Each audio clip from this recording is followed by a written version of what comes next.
Can I see you for a second? Sure. Time's up.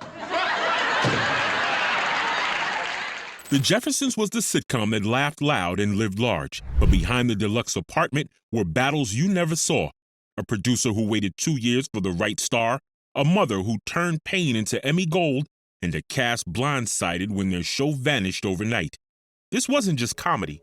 It was survival, triumph, and legacy. Here are 15 facts you won't believe. Number 15. In 1971, Norman Lear saw Sherman Hemsley electrify a Broadway stage. Lear knew instantly this was George Jefferson. But Hemsley, loyal to the theater, refused to leave. Most producers would have moved on. Lear didn't. He promised to keep the role open, and for 2 years he waited.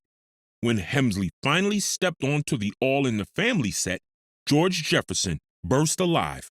Brash and unforgettable, it came from patience, faith, and a producer willing to wait for the right man. Hemsley didn't just walk into the role, he stamped it into television history with every step.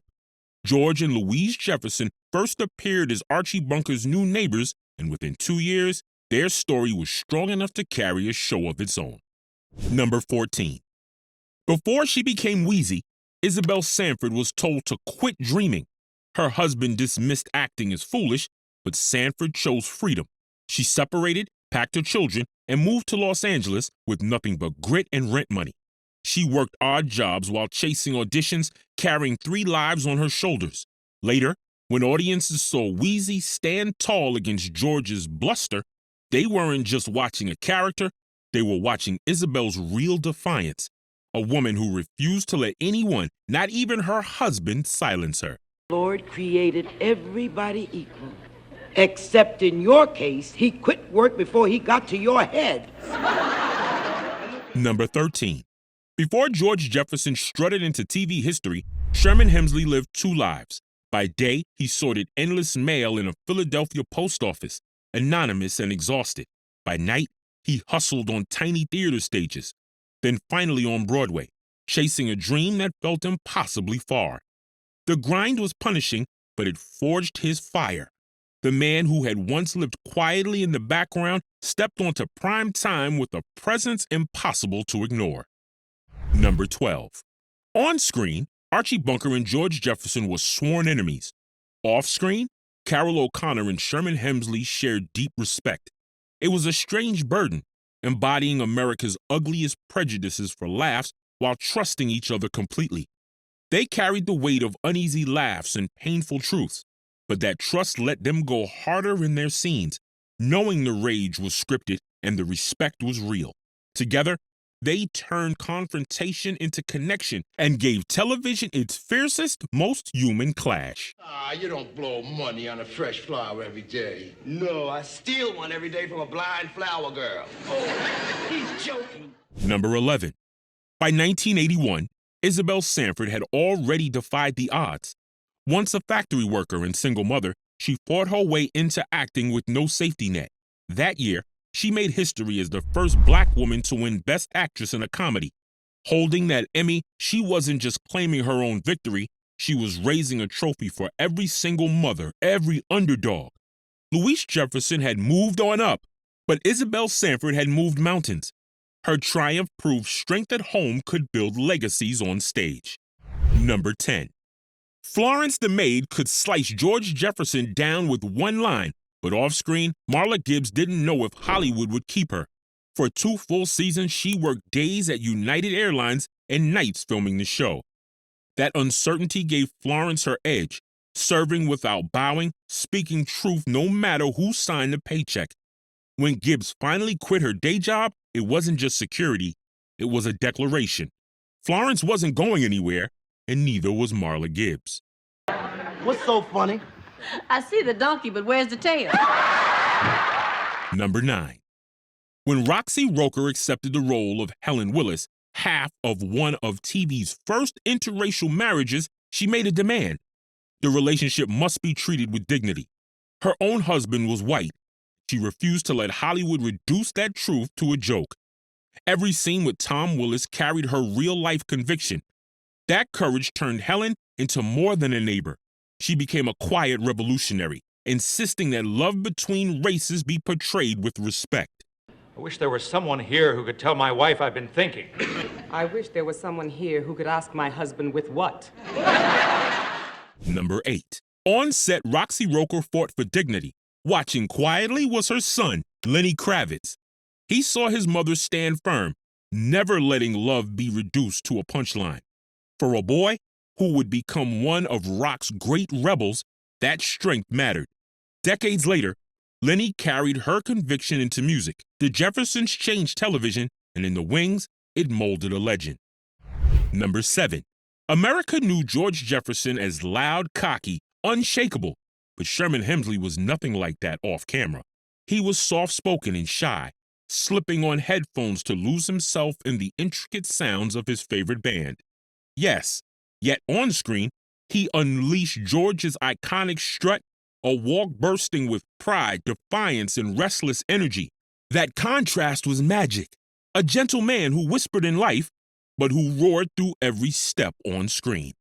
The world laughed at George, never guessing how quiet Sherman really was.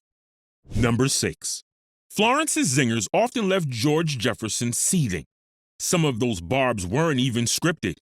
Marla Gibbs slipped in ad-libs that cracked up the audience and sometimes the crew. That unpredictability made Florence electric. She wasn't just a maid, she was the only one who could puncture George's ego without hesitation. Gibbs' quick wit transformed a supporting role into a scene stealer. Florence became proof that the sharpest comedy doesn't always come from the page. Sometimes it comes straight from the heart of the performer. I think you'd have made a great sheriff in the Old West. Yep. They'd have took one look at you and died laughing. Number 5. Many believe creator Norman Lear crafted George Jefferson as a counterpunch to Archie Bunker. Loud, stubborn, flawed. But Lear was taking a bigger risk. Archie clung to power. George flaunted new wealth. To white audiences in the 70s, that reversal was unsettling. Lear pushed anyway, daring the backlash. George wasn't just Archie's mirror. He was the future Archie feared. It wasn't recycled comedy. It was a bold cultural test, asking America if it was ready to laugh with a character who refused to apologize for his success. Number 4.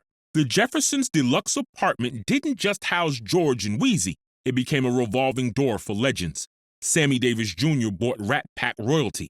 Reggie Jackson swaggered in with Yankee power.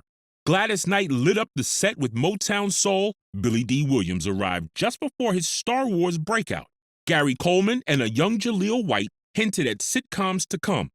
And even decades later, George and Wheezy resurfaced on Fresh Prince of Bel-Air, proving they were still icons in television history.